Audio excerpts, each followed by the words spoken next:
د شپې داستان.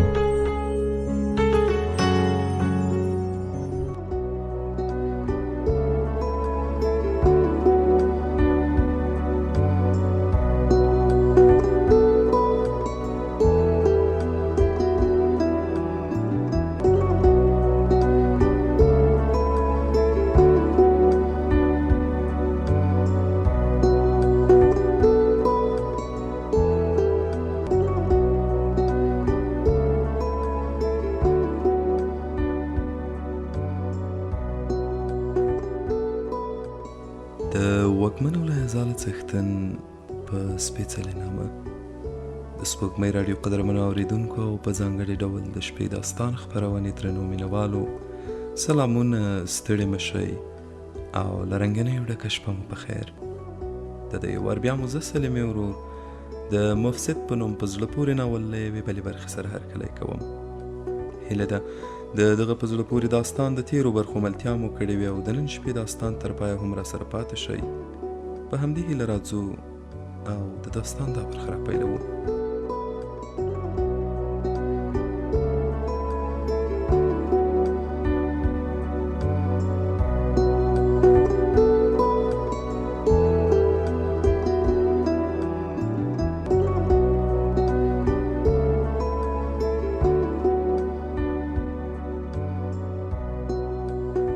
د شیرپور ډیر کورونه مې نه دي لیدلي، خو په کوم یوه چې ور برابر شوی یم ټول راته د کانکریټو رنګه ډبلې ښکاره شوي دي. د کور په غولي کې 1 انچ مځکه هم خامه نه وي، نه شین بوټی لري او نه هم خاوره. د نجیب کور هم چې د میلمستون باله همدغسې و. د ودانۍ شاته که حویلۍ و نه یم خبر، خو مخته یې ټوله 2 متره ساحه وه چې له یوې مخې کانکریټ شوې وه. د کوڅې خواته دیوال یې دومره لوړ و چې ته واده پخوانو زمانو کلا ده. زه یې داسې خونې ته بوتلم چې شاید سالون به و. خورا لویه مربع شکله کوټه وه. 2 کړکۍ یې درلودې چې پر دواړو پردې راځوړندې وې. کړکیو ته مخامخ پر دیوال یو لوی انځور و چې د بامیانو بودا یې ښود. د هغه وخت بودا چې لا طالبانو نه و نړولی. ښي لاس ته د ډوډۍ میز و، شاوخوا ورته 6 څوکۍ ایښې وې. د میز پر سر کږه وږه شمعدانه ایښې وه چې پیړې شمعې پکې ایښې وې. د ډوډۍ میز ته مخامخ د خونې د دروازې کیڼ لاس ته یو 3 کسیز کوچ، یو 2 کسیز او 2 1 کسیزې څوکۍ ایښې وې. د کوچونو مخ ته د کافي 2 میزونه وو. ښي لاس ته یې د بودا عکس او کیڼ لاس ته یې لرګینه المارۍ وه. په منځ کې لوی تلویزیون و چې د CNN کانال پکې روښانه و. د ټلویزیون کیڼ لاس ته په 2 خانو کې د انګریزي ژبې 2 دانې پنډ کتابونه په ناز ایښودل شوي وو. تر کتابونو لاندې خانه کې د نجیب عکس و چې له پوهنتونه د فراغت جامه یې اغوستې وه او یو سند یې په لاس کې و. د ټلویزیون ښي لاس ته په یوه المارۍ کې د سره رنګ شیشه‌یي آس ایښی و. په ورپورته خانه کې د یوه پوهنتون د فراغت سند و. تر هغه هم لوړ په یو عکس کې نجیب، معین صاحب او ولسمشر ښکارېدل. د دې خونې د دیوالونو تر نیمایي برخې لرګی و چې ټول نقاشي شوی و. ورپورته تر چت پورې بیا په آبي رنګ دیوال رنګېدلی و. دا وخت د خونې ور پرانستل شو. 2 کسان وو چې له 2 پتنوسونو سره راغلل او نیغ د ډوډۍ میز ته ورغلل. میز ته څوک نه و ناست، خو دواړو کسانو داسې چلند کاوه لکه یو لوی ښاغلی چې هلته ناست وي. شاید د هغه له سیوري او روحه لا ډارېدل چې په دومره نزاکت، ترتیب او احتیاطي لوښي یې ښودل. پیالې وې، چینکې وې، یوه هم نه 2 کلا 3 مې ولیدې. د سیلو په څېر ډوډۍ وه چې منظمه ټوټې شوې وه. د شاتو بوتل مې ولید، ایښېدلې هګۍ وې، مربا وه. پر میز لوښي کېښودل شول. سړی لا ولاړ و چې نجیب د خونې ور پرانست. سلام یې وکړ. نیغ د ډوډۍ میز ته ور روان شو. نن یې دریشي نه وکړي، سپین کمیس او پرتوګي اغوستی و. توره کرته یې درلوده. یو وخت چا راته ویلي و چې دا له بهره راغلي افغانان په غم او ویر کې وطني کالي اغوندي. د ده بلا څه غم و. نجیب سړو ته د لاس په اشارې د تګ وویل. هغوی لاس په نامه ایښی و. ده ته یې مخ و او پر شا ورو ورو تر هغو لاړل چې د خونې ورته ورسېدل، لکه د مغولو دربار چې وي. نجیب سپین دسمال ور واخیست، پر شونډو یې تیر کړ او راته ویې ویل: راځه غریبانه چای دی. له خپلې خبرې سره مسکی شو. ونه پوهېدم مسکا یې پر دې و چې ګواکې رشخند وهي او که واقعا ورته دا خواړه غریبانه ښکارېدل.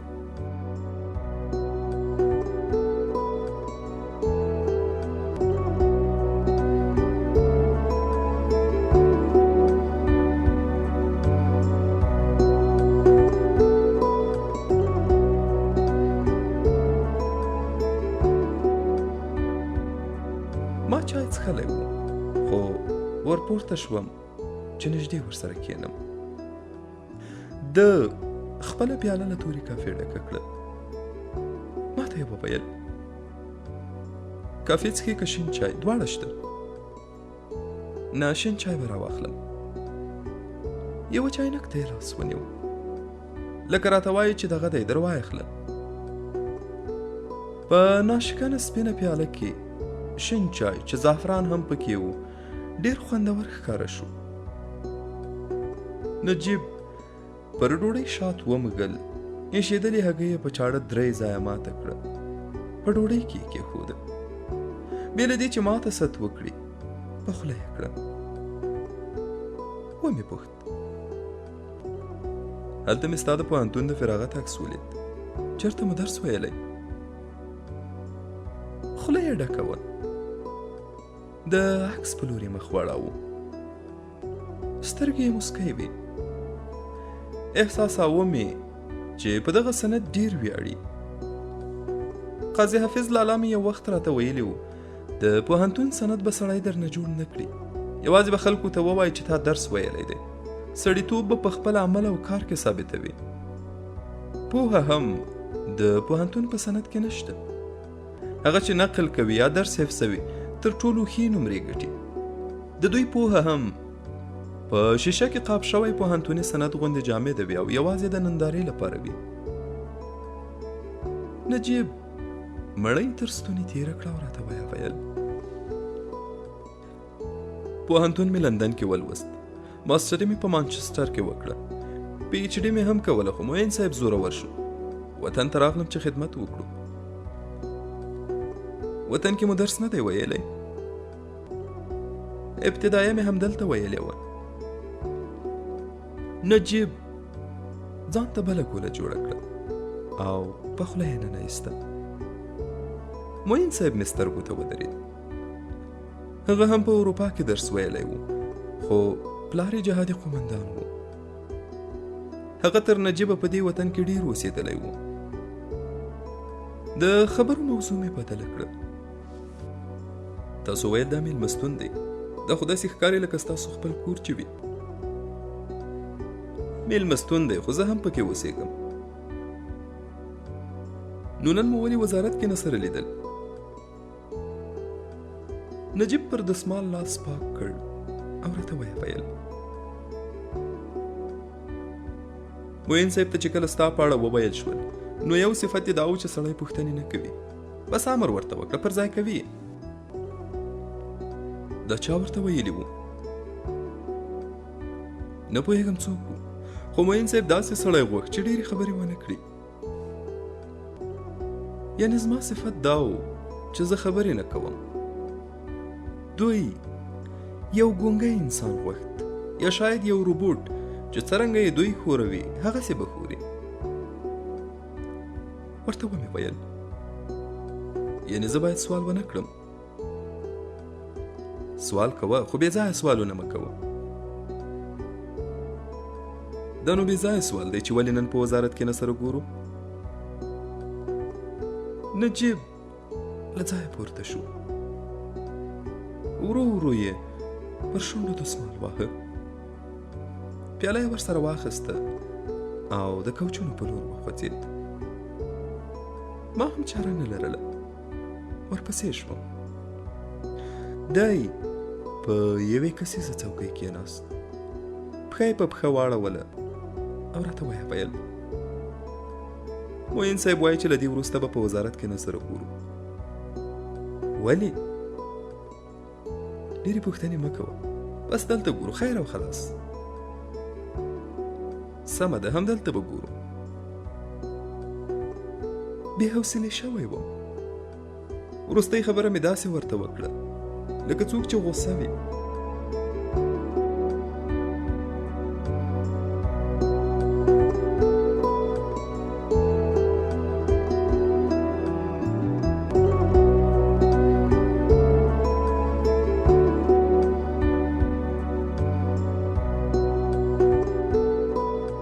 نجیب به حتما زما د غږ په ټون پوه شوی وي، خو ظاهرا یې ځان ونه پوهاوه.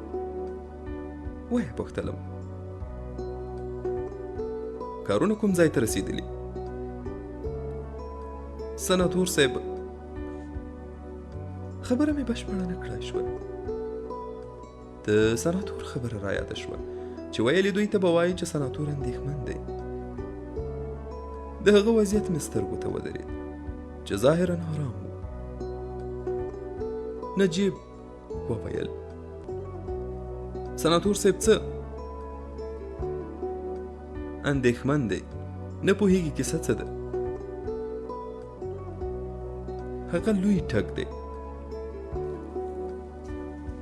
په خوله مې پوښتنه راغله چې ولې ټک دی، خو نجیب مې له پوښتنو په عذابېده. غلی شوم. موضوع مې بدله کړه.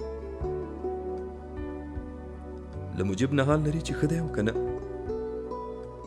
نجیب په ځای کې داسې وښورېد لکه څه شي چې چیچلی وي. ما تا ته ویلي و چې د هغه نوم به لا په خوله نه اخلي.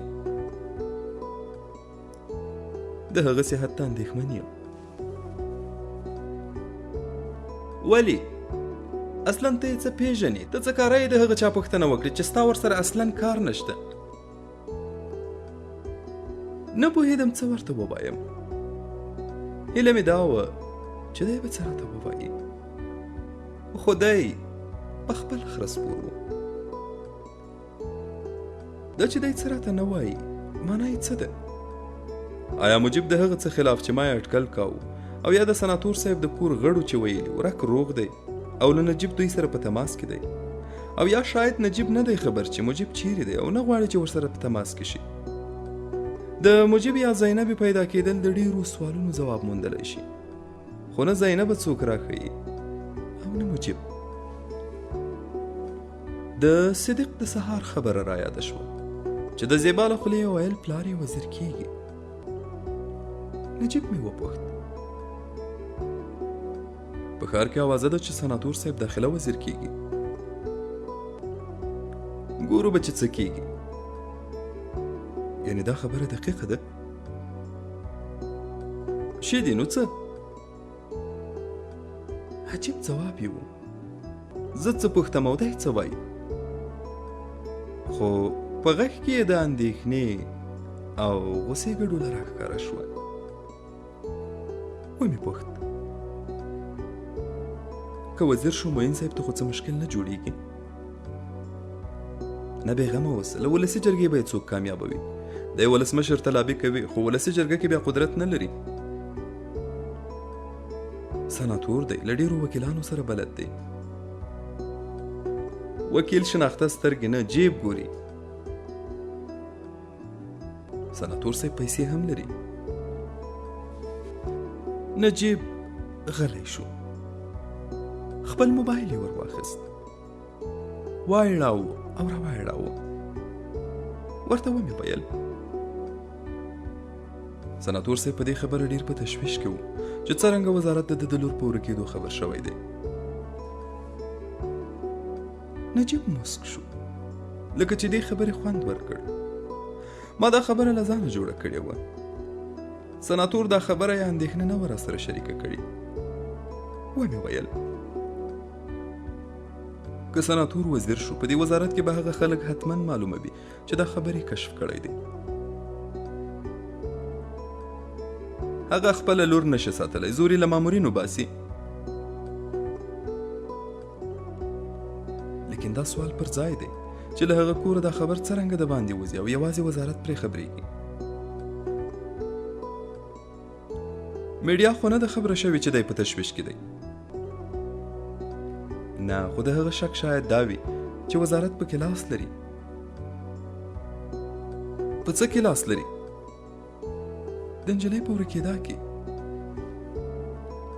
نجیب له ځایه پورته شو، له خپلې پیالې سره د ډوډۍ میز ته لاړ، له یوې بلې پیالې شین چای سره راغی. له کېناستلو سره یې وویل نه، که سناتور دغه شک درلودی بیا یې وزارت ته لابې نه کوله، بیا له وزارته په شا کېده. خو که مجیب پیدا شي دغه خبرې به ټولې حل شي.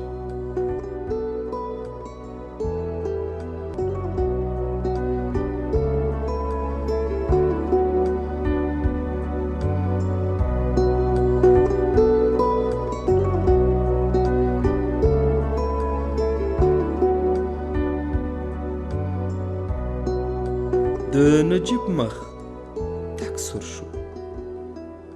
پوه شوم چې سړی بیخي قهر وړی دی، خو خبره مې له خولې وتلې وه. خدای شته پښیمانه هم نه وم، منتظره وم چې له ده به څه اورم. خو دا چې دی غلی پاتې شو موقع یې راکړه چې خبره تر هغو وشاربم چې ده نه یم غلی کړی.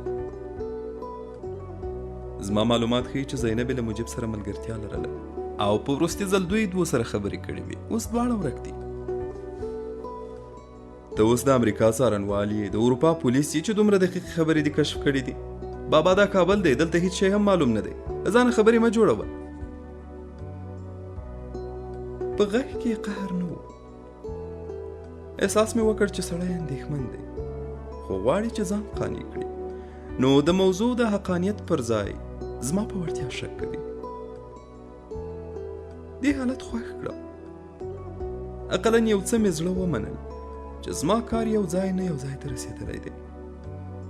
دا چې په دې به دی خوښ وي او که نه هغه بېله موضوع وه. ورته ومې ویل د امریکا او اروپا غوندې شرایط او امکانات نه لرو، خو د هغوی غوندې موږ هم دوه سترګې او دوه غوږونه لرو، کاري تجربه هم پرې باندې. نجیب داسې راته وکتل لکه بیخي نوې خبرې چې یې اورېدلې وي. شاید دته په کابل کې په کار بوخت مامورین هیڅ ښکارېدل. د ګاونډي لور ګړنګنه وي. دته زما په ټوکۍ لمر وهلی، سترګې تورې او جامه سپېره وه. نه مې مخ سپین و، نه مې سترګې شنې وې او نه مې هم نیکټای پر غاړه وه. ما ته پخوا یو ملګري ویلي وو چې له اروپا او امریکا راغلیو افغانانو ته د خپلو خلکو وړتیا هیڅ نه ښکاري. دوی په هغو پرمختللو هیوادونو کې د هغو خلکو له پرمختګه دومره متاثره شوي چې د هغوی غلط عمل او خبره هم ورته سمه او یا فکر کوي چې هغوی به سم وي او دوی به سم نه وي پرې پوهېدلي. طبعا ټولې دغسې نه دي، خو د پوهنتون په سندونو نازېدونکي او دلته په لوړو څوکیو ناست ټامیان یې اکثره همداسې دي. نجیب پر خپل موبایل چاته زنګ وواهه. ټلیفون بند و. د بیا زنګ وواهه، خو بیا یې هم ځواب ونه موند. ما ته یې وکتل او ویې پوښتلم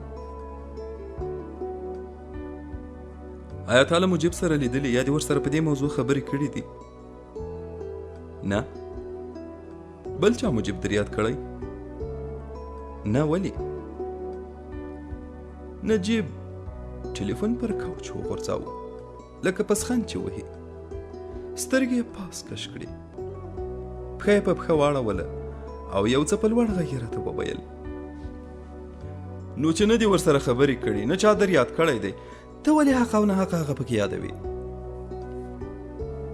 درته ومې ویل د زینبې وروستی ارتباط له مجیب سره و خو له هغه وروسته چې زینب ورکه شوې ده د دوی دواړو موبایل بند دی، دواړه ورک دي. زه فکر کوم د یوه په پیدا کولو بل هم موندلی شو، که نه نو دواړه په مړو حسابوه. څه مړه؟ ولې خیر خو دی؟ د نجیب غږ، حرکات او د څیرې وضعیت داسې معلوموله چې د مرګ خبرې واقعا اندېښمن کړی دی. لکه چې خپل موبایل ور واخیست او بیا یې یوې شمېرې ته زنګ وواهه، خو ځواب نه و. په لوړ غږ یې له سالون څخه د باندې چاته غږ کړ: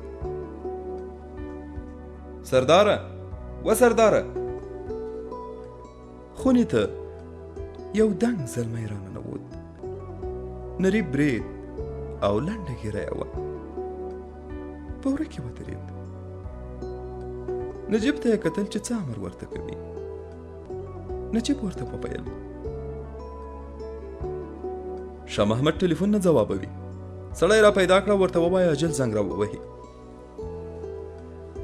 سردار د تایید په معنا سر وښوراوه، له خونې ووت.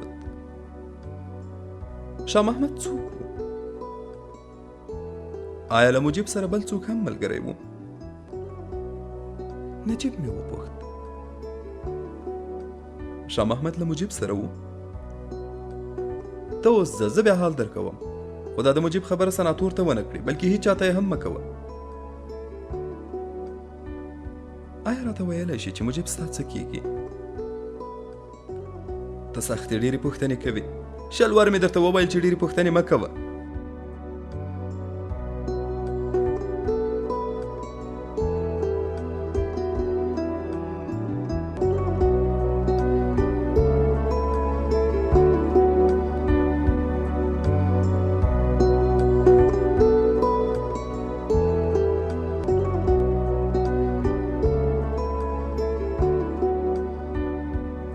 د شپې داستان خپرونې درنو مینهوالو، زموږ د نن شپې داستان دا برخه هم همدومره وه او په همدې ځای پای ته رسېږي.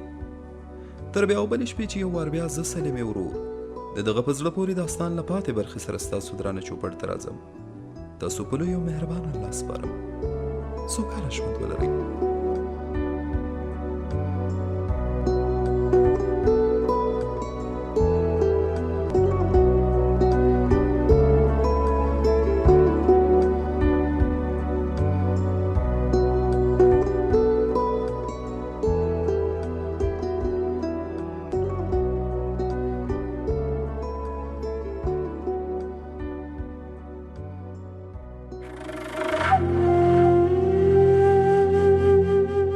د شپې داستان.